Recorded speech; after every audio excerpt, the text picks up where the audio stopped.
vies et voir le fruit de l'Esprit se manifester. Amen. Amen. Waouh! Quel magnifique temps dans la présence de Dieu ce matin. Amen.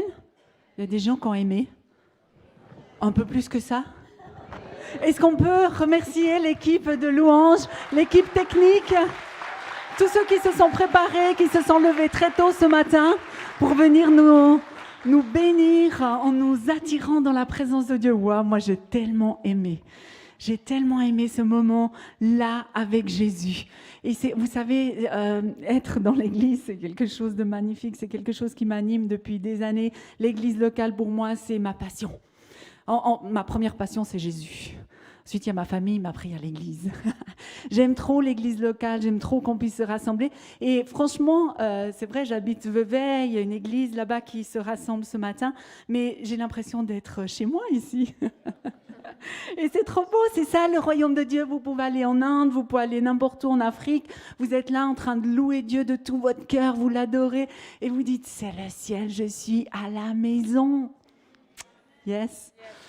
Ah, j'avais juste à cœur de prier une prière particulière. C'est la première fois que je fais. Saint-Esprit, tu as mis quelque chose sur mon cœur. Et là, on a 30 minutes entre toi et moi pour pouvoir impacter toutes les personnes qui sont là devant moi ce matin. Et je te prie vraiment que tu plantes dans le cœur de chacune et de chacun une semence qui va porter du fruit jusque dans l'éternité. Amen. Vous avez dit Amen, donc je crois que vous êtes avec moi et le Saint-Esprit. Amen. Et je me réjouis de voir qu'est-ce qu'il va faire au milieu de nous encore et encore. Vous savez, ce qui est magnifique avec le Saint-Esprit, c'est qu'on n'arrive jamais au bout. Il y a toujours quelque chose d'autre, il y a encore quelque chose quand on a l'impression qu'on a trouvé. Oups, il nous ramène, il nous focus sur quelque chose de nouveau. Et ça, c'est vraiment le Dieu que nous servons. Il est tellement bon, il est tellement puissant. Ce matin, j'aimerais vous parler de multiplication. Multiplication. Le fait qu'en tant qu'enfant de Dieu, on peut avoir un impact sur la région dans laquelle on se tient et voir la multiplication. Vous savez, l'Église a connu différents courants et pendant longtemps dans ma vie, ce que j'ai vu, c'est que des gens venaient à Christ, venaient à Jésus, alors qu'on les invitait à l'église ou à une conférence sur les miracles et les guérisons. On pouvait amener des personnes et les gens venaient à Jésus. Il y en a qui ont connu ça, qui ont vu ça? Oui. Je crois, et je ne suis pas la seule à le croire, de par le monde, je crois qu'il y a encore une autre manière de faire. Ce n'est pas forcément une nouvelle, mais c'est encore une autre manière de faire qui implique tout un chacun. Qui vous implique, vous, les jeunes. C'est dingue, chez vous, les jeunes, ils sont toujours à notre gauche, là. Ouais, vous êtes là, c'est trop bien. Qui implique les jeunes, qui implique les enfants, qui implique les personnes d'un certain âge. Des jeunes qui ont grandi encore et encore. Et en fait, comment est-ce qu'on peut penser une multiplication de là où on en est, nous, tout un chacun? Eh bien, j'aimerais vous prendre quelques passages avec vous d'un exemple qui est toujours fiable. Une personne qui n'a jamais fait erreur dans ce qu'elle a montré, c'est Jésus. Et Jésus, qu'est-ce qu'il a fait avec ses disciples?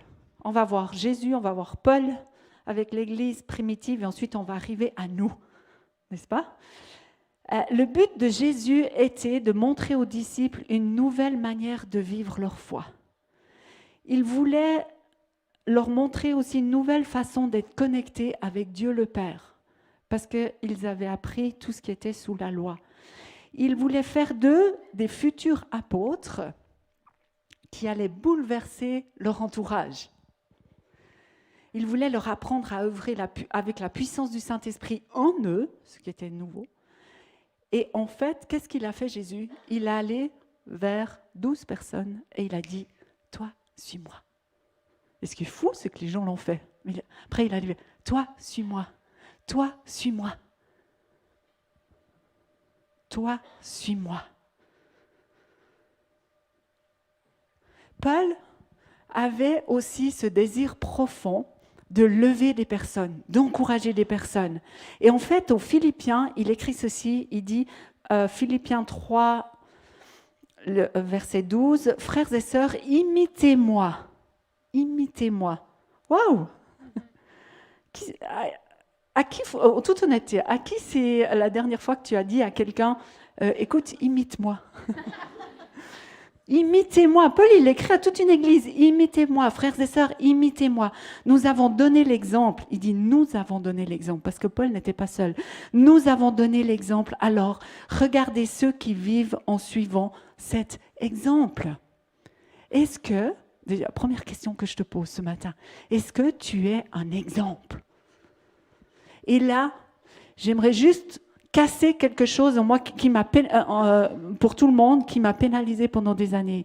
J'ai pensé qu'il n'y avait que certaines personnes qui pouvaient être des exemples, mais que moi, je n'étais pas un exemple. Moi, je suis fille d'agriculteur, je suis mariée, j'ai 4 enfants, j'ai différentes choses, mais je ne suis pas un exemple. Non, non, non, non. Il y a des autres exemples qui sont bien meilleurs que moi.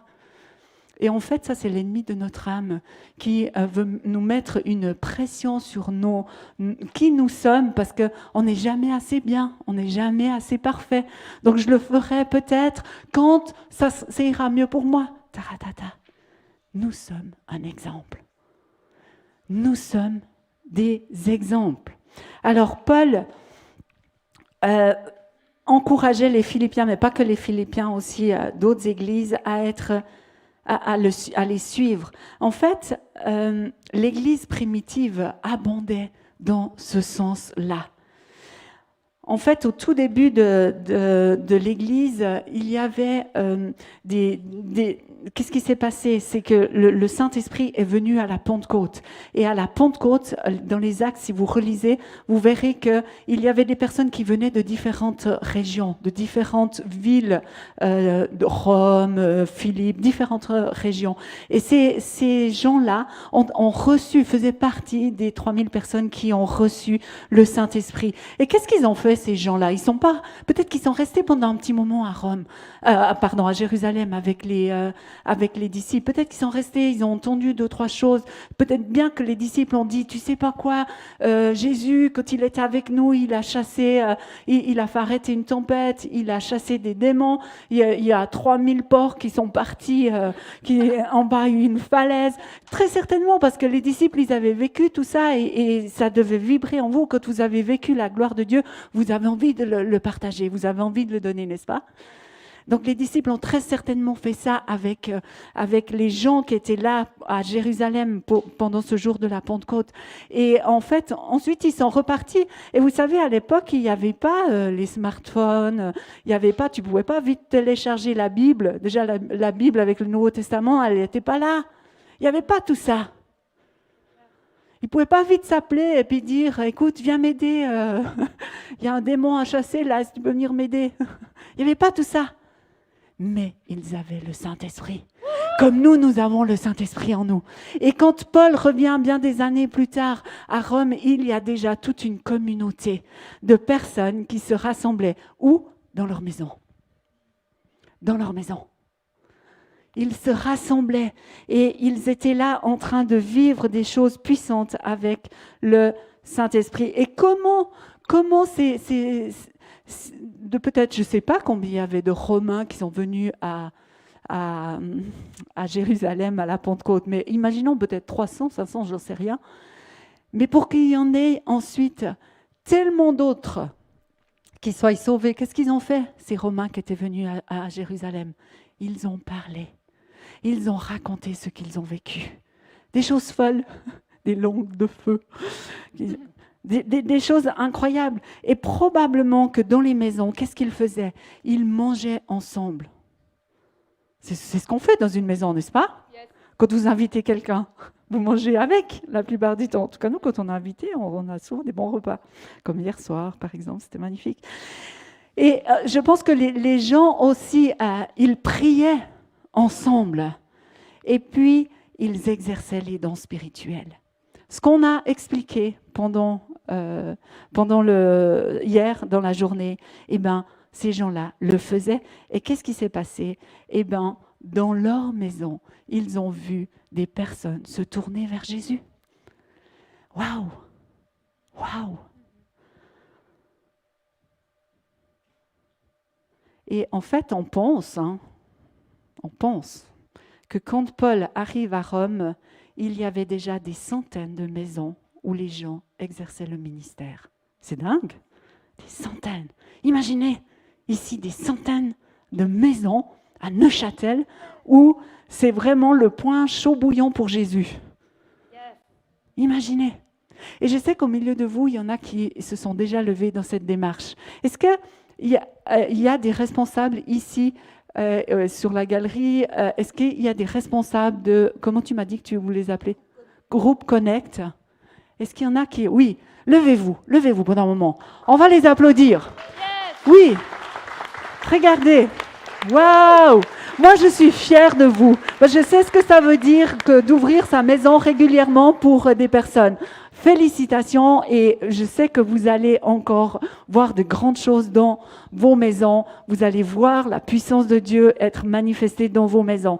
Mais tous les autres, bon, j'ai parlé de maison. Peut-être qu'il y a des personnes qui ont un groupe dans leur travail ou peut-être aux études. Moi, je me souviens, à l'époque, nos enfants, ils avaient ouvert un groupe pour prier, pour témoigner dans l'école. Ils avaient été demandés à la direction, est-ce qu'on peut avoir une salle où on va pouvoir prier pour vous. Ils n'avaient pas accepté, mais comme l'église était juste à côté, au final, ils étaient venus à l'église faire leur groupe. Mais c'est dingue, des enfants entre 12 et 16 ans qui disent « on veut prier pour notre école, on veut prier pour la direction, on veut prier pour nos copains ». C'est fou, ça, c'est le Saint-Esprit qui le fait. Alors si des enfants, des jeunes peuvent le faire, je sais que vous pouvez le faire. Je sais que vous pouvez le faire. Qui peut ouvrir sa maison, à votre avis? Qui peut ouvrir sa maison? Chaque croyant. Chaque croyant. Donc, est-ce que tu es un croyant, une croyante ce matin? Ah, il y a moins de mains qui se lèvent. Je crois que je vais faire un appel à la conversion. Non. C'est pas un piège.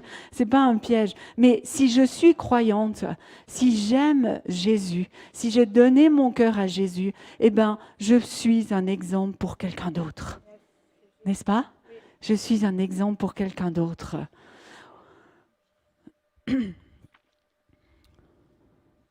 En fait, si je me place dans ce côté où je veux être une bénédiction, où je peux dire à quelqu'un, toi, suis-moi, où je peux inviter quelqu'un chez moi, j'accomplis l'ordre de mission que Jésus nous a donné. Je suis en train de le permettre que ça se propage, que le royaume de Dieu se propage. Et je sais que le Saint-Esprit a cette intention très particulière, celle de faire avancer le royaume de Dieu. Pourquoi? Parce que Jésus revient bientôt. Et la Bible nous dit qu'il y aura un grand réveil avant que Jésus revienne. On est content de ça, hein? Parce que ça veut dire qu'il y aura plein de personnes qu'on aime, qui sont chères à nos cœurs, qui vont se tourner vers Jésus, n'est-ce pas? Mais à votre avis, comment ils vont y arriver? Comment ils vont entendre? Comment ils vont savoir que Jésus existe? Vous savez, j'ai entendu et j'entends encore, mais les gens, ils savent bien que je vais à l'église. Ouais, bon, ça c'est une chose. Ils peuvent savoir que tu vas à l'église, mais qu'est-ce que tu y fais à l'église? Parce que c'est là que ça devient intéressant. Que tu ailles tous les dimanches matins à l'église, tu te lèves, tu prends ton courage à deux mains, tu serais bien dans ton lit ou sur ton canapé, mais tu dis non, moi je vais aller à l'église parce que je veux honorer Dieu, je veux honorer mes frères et sœurs, je veux faire partie de cette famille, je me lève, j'y vais. Le voisin, il me voit faire ça. Il voit qu'on part tôt le dimanche matin, alors qu'eux, ils dorment. Peut-être qu'on les dérange même un petit peu, parce que peut-être qu'on fait un peu trop de bruit, je ne sais pas. on ouvre à notre chien un peu trop vite, puis il aboie, puis peut-être ça les réveille. Puis ils disent, qu'est-ce qu'ils font nos voisins le dimanche matin tôt comme ça alors que les gens dorment? Eh bien non, ils vont à l'église. Et qu'est-ce qu'on y fait à l'église? Et comment je peux expliquer à mes voisins qui ne sont pas des gens qui ont grandi dans un milieu évangélique, comment je peux expliquer l'église? Eh bien, nous, le meilleur moyen qu'on a trouvé avec Blaise, c'est de manger avec eux.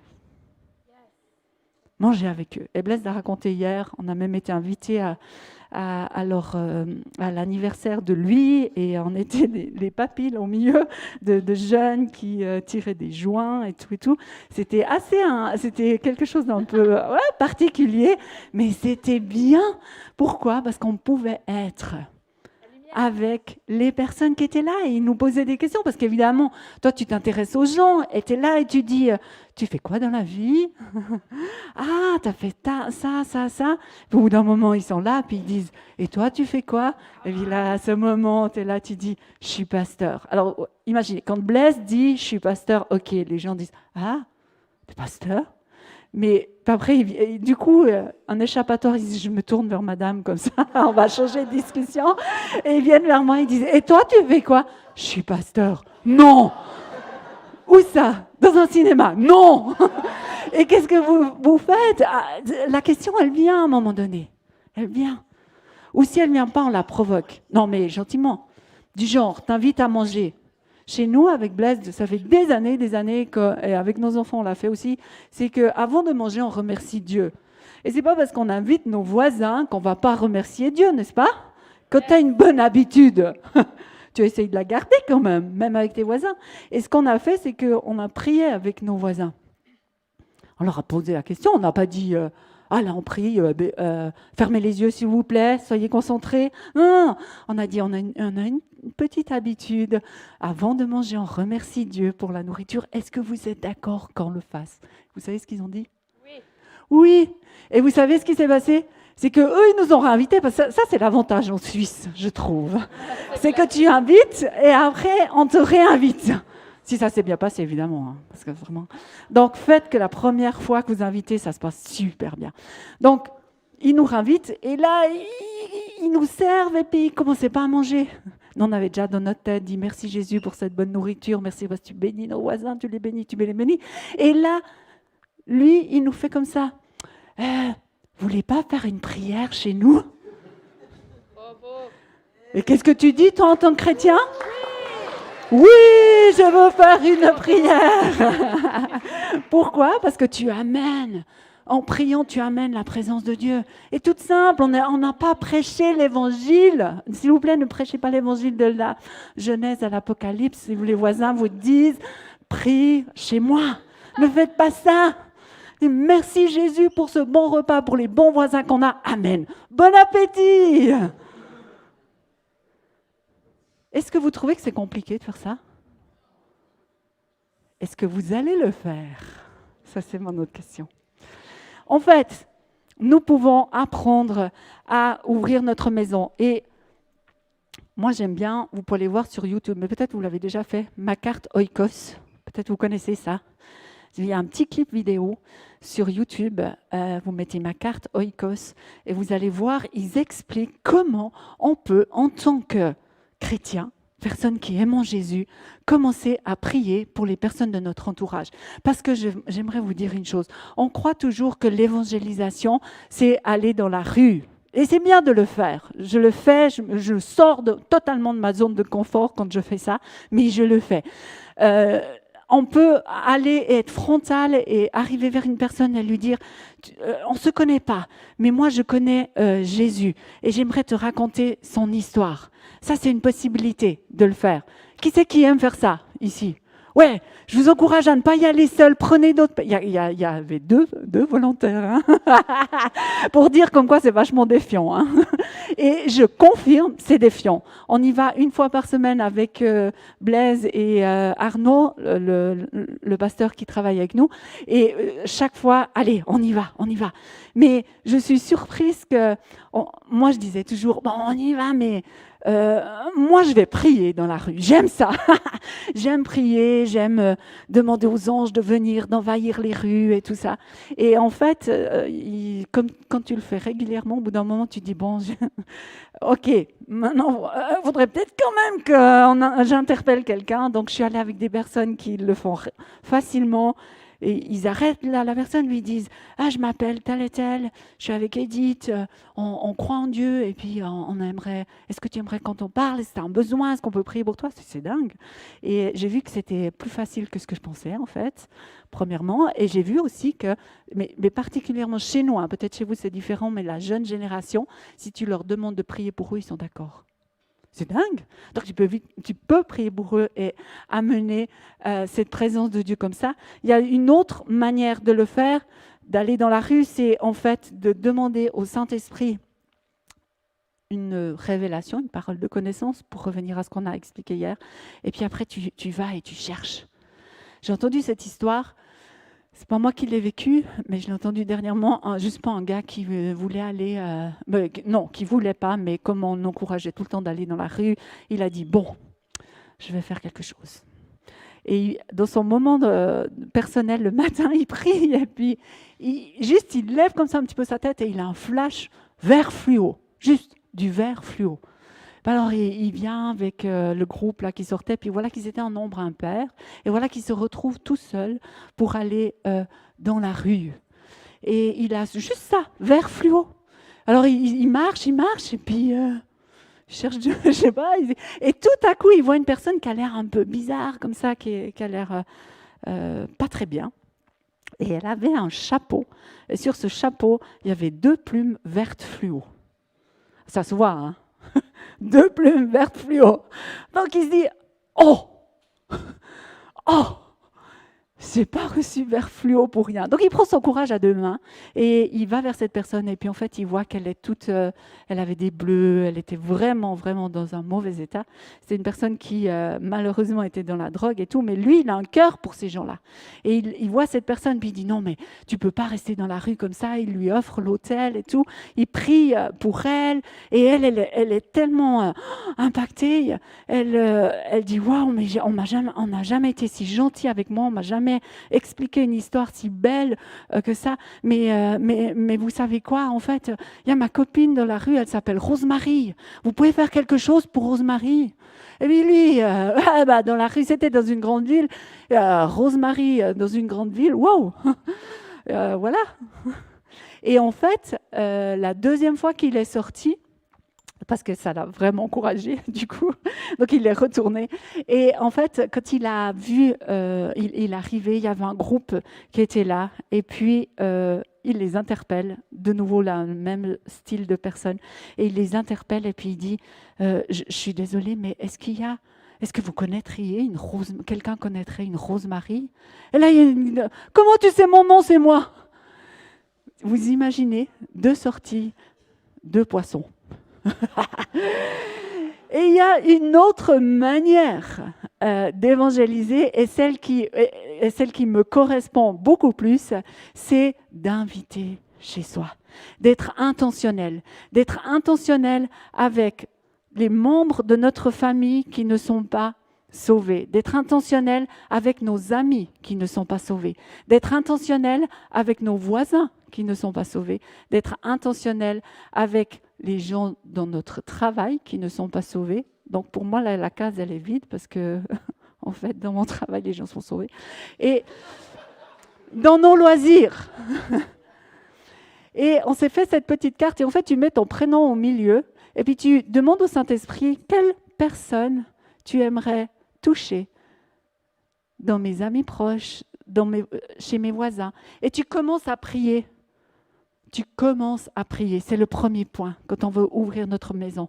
C'est de commencer à prier, ensuite à bénir ces personnes. Ensuite, c'est d'être intentionnel et de faire des choses pour qu'on puisse écouter les personnes, qu'on puisse les entendre, qu'on puisse comprendre leurs besoins, qu'on puisse juste les écouter. Les gens ont besoin d'être écoutés. Donc, vous les écoutez. Première chose, vous priez. Deuxième chose, vous écoutez. Ensuite, vous mangez avec eux. J'y reviens au fait d'être autour de la table. Vous mangez avec ces gens un moment sympa. De nouveau, ne leur prêchez pas de la Genèse à l'Apocalypse, mais juste manger avec eux et parler des discussions totalement sécures, des discussions où si ils commencent à parler de quelque chose, du miracle, d'énergie, tout ça, profitez juste pour dire, moi je connais une énergie puissante, je connais Dieu.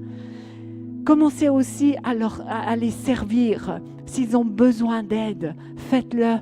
Moi, je suis allée nourrir le chat chez eux pendant plusieurs fois. Ils partent, je vais nourrir le chat. Chaque fois, ils me demandent, est-ce que ça serait possible? Ils sont un peu gênés. Je dis, oui, je peux nourrir ton chat. Ça me donne un contact. Ça me donne de pouvoir les servir. Donc, servez-les et ensuite, prenez votre courage à deux mains et proposez-leur de raconter l'histoire de Jésus ou votre histoire avec Jésus. Vous savez, dans la Bible, il y a, dans Matthieu 13, il y a deux histoires de semences, de terrain, de semences. Dans la première histoire, la première parabole que Jésus utilise, en fait, la semence, c'est le royaume de Dieu qui vient en nous. Mais si vous allez plus loin, dans la deuxième parabole, qui est juste après, qu'est-ce que c'est? C'est en fait nous qui devenons la semence pour le monde. Parce que c'est c'est le projet de Dieu, de Jésus et du Saint-Esprit de le faire de cette manière-là. Vous vous rendez compte que le ciel, Dieu, Jésus, le Saint-Esprit, les anges nous font confiance pour que nous puissions amener l'Évangile aux personnes qui sont dans notre entourage. Est-ce que ça vous réjouit? C'est un peu timide. Est-ce que ça vous réjouit? Le ciel, il est là. Ils acclament, ils disent « Héloïse, c'est possible !» Et vous pouvez mettre votre prénom, c'est possible, tu peux y arriver, tu peux le faire.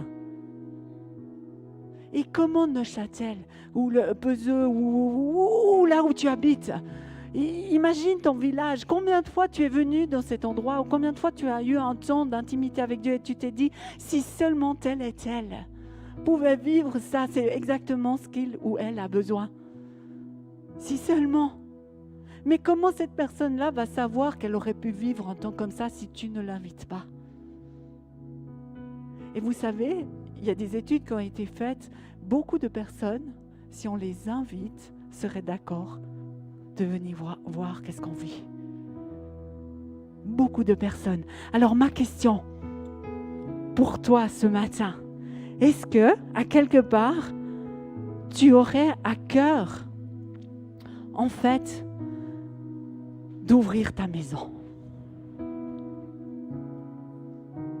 J'ai parlé de faire un repas. Il y en a qui n'aiment pas cuisiner, donc ils vont dire « Ah non, ça c'est pas pour moi ». Alors, offre un café. Je crois ou un verre d'eau même. Peu importe, en fait. Ce qui est important, c'est ce que vous allez partager, c'est ce que vous allez dire. Mais pour y arriver, il faut qu'on soit d'accord de dire « Ah, tous mes préjugés, tout ce que j'ai pensé que je n'étais pas capable, tout ça, il faut que ça tombe. » Jean 12, 24 dit « Vraiment, je vous l'assure, si le grain de blé que l'on a jeté en terre ne passe pas par la mort, il reste ce qu'il est, un grain unique. Par contre, s'il meurt, il donne naissance à d'autres grains et il porte un fruit en abondance. » Vraiment, je crois que c'est le temps pour cette région, c'est le temps pour vous, peuple de Dieu, ici, à Neuchâtel, de porter beaucoup de fruits. Et vous savez quoi? Jésus, il dit pas qu'on va porter un fruit, il dit pas qu'un grain va faire un grain. Lui, il dit une semence 100. Le premier chiffre qui sort quand il parle en parabole. Une semence 100. Après, il dit 60 et 30. Mais même 30. T'imagines? Quand tu arrives au ciel là, waouh, le tapis rouge, les anges, Jésus qui t'accueille et tout. Et tu as 30 personnes avec toi. Waouh! Pourquoi? Parce que tu auras accepté d'ouvrir ta maison et de raconter l'histoire de Jésus ou ton histoire avec Jésus. Est-ce que ce matin, il y a des volontaires? Si vous êtes volontaire, je vais vous demander de faire une chose. C'est de vous lever là où vous êtes. Volontaire de dire, je veux sortir de ma zone de confort et je veux commencer à prier pour les gens, à aimer les gens, les écouter, à manger avec eux, à les servir et au final, pouvoir leur raconter l'histoire de Jésus ou mon histoire avec Jésus. C'est beaucoup plus simple que ce que ça en a l'air. On a fait un exercice hier après-midi, c'était trop bien, dans le fait de raconter notre histoire avec Jésus. Faites-le entre vous. Ah ben, Olivier, Sabrine et Cyril, là, regardez tout le monde là qui s'est levé. Les groupes Connect, ça va faire plouf à Neuchâtel. Mais je suis vraiment tellement fière de chacune et chacun d'entre vous. Et pour ceux qui auraient à cœur de se lever mais qui n'osent pas, j'aimerais vous dire, regardez ce que les gens vont faire. Inspirez-vous de ce que les gens vont faire. Et un jour, vous verrez que vous-même, vous pourrez le faire aussi. Waouh! Waouh! N'oubliez pas que Jésus est avec vous. Ce Jésus qu'on a chanté, qui était tellement grand, tellement puissant quand on l'a chanté, n'est-ce pas? Tellement fort, tellement puissant. Eh bien, il est tellement fort, tellement puissant, alors que vous décidez d'ouvrir votre maison. Les couples qui sont là ce matin, tenez-vous par la main alors qu'on va prier. Et puis les autres, si vous avez à cœur d'ouvrir votre maison en étant avec quelqu'un d'autre, eh bien simplement mettez votre main sur votre cœur et dans votre prière, vous incluez la personne avec qui vous aimeriez ouvrir parce qu'elle n'est peut-être pas là ce matin. Mais j'aimerais juste prier avec vous. Saint-Esprit, merci parce que en fait, on t'a demandé de venir et tu es venu. Et tu as parlé dans le cœur de tellement de personnes ce matin. Et Saint-Esprit, ma seule espérance, elle est en toi avant tout. Et c'est toi qui vas continuer de toucher les personnes qui sont là, au milieu de nous ce matin, et qui va leur donner cette audace de se lever pour leur entourage. Je sais que beaucoup d'entre vous, vous l'avez déjà fait. Vous avez déjà commencé à prier. Même certains, je vous vois à genoux et implorer vraiment la grâce de Dieu sur les personnes de votre entourage. Jésus a vu cela. Peut-être c'est pour vous le moment de passer à la deuxième étape, c'est d'écouter. Et puis peut-être pour d'autres, c'est déjà de manger avec ces personnes. Peut-être pour d'autres, c'est de servir. Et peut-être pour d'autres, et il y en a plusieurs au milieu de nous ce matin, c'est le moment pour vous de raconter votre histoire avec Jésus ou l'histoire de Jésus elle-même. L'histoire de Jésus elle-même, elle est puissante, elle est impactante. Et vraiment, merci, cher Saint-Esprit, d'œuvrer dans les vies, dans les cœurs. Et je prie vraiment que personne n'oublie ce qu'il a entendu ce matin. Mais que chacun continue de se lever là où il est, dans sa maison, pour faire la différence et pour pouvoir un jour avoir ce privilège et cet honneur d'inviter les personnes qui auront été connectées dans les maisons ici, dans l'église locale, pour leur faire voir ce que c'est que le royaume de Dieu. Amen. Est-ce qu'on peut acclamer le Saint-Esprit? Et est-ce que tu peux t'acclamer toi-même? Fais-toi. Moi, j'ai une copine, elle dit « Je m'aime, j'aime Jésus, je m'aime ». Elle s'applaudit. Applaudis-toi toi-même. Allez, tape-toi un peu sur... Dis « Je suis fière ». Non, pas vers quelqu'un d'autre, vers soi-même. Je suis fière de qui je suis. On se fait une petite déclaration là? Yes. Ça va, Sophie? Yes. Je suis fière de qui je suis. Je suis fière de qui je suis. Je suis fière de qui est Dieu. Je suis fière de qui est Dieu. Je suis fière de qui est Jésus. Je suis fière de qui est Jésus. Je suis fière de qui est le Saint-Esprit. Je suis fière de qui est le Saint-Esprit. Et il vit en moi. Et il vit en moi. Et il va faire la différence. Il va faire la différence. Il va m'aider là où moi je suis complètement nulle. Et il va m'aider là où je suis complètement nulle. Et il va me laisser faire là où je suis forte. Il va me laisser faire là où je suis forte. Je suis fière du Saint-Esprit. Je suis fière du Saint-Esprit. Yes.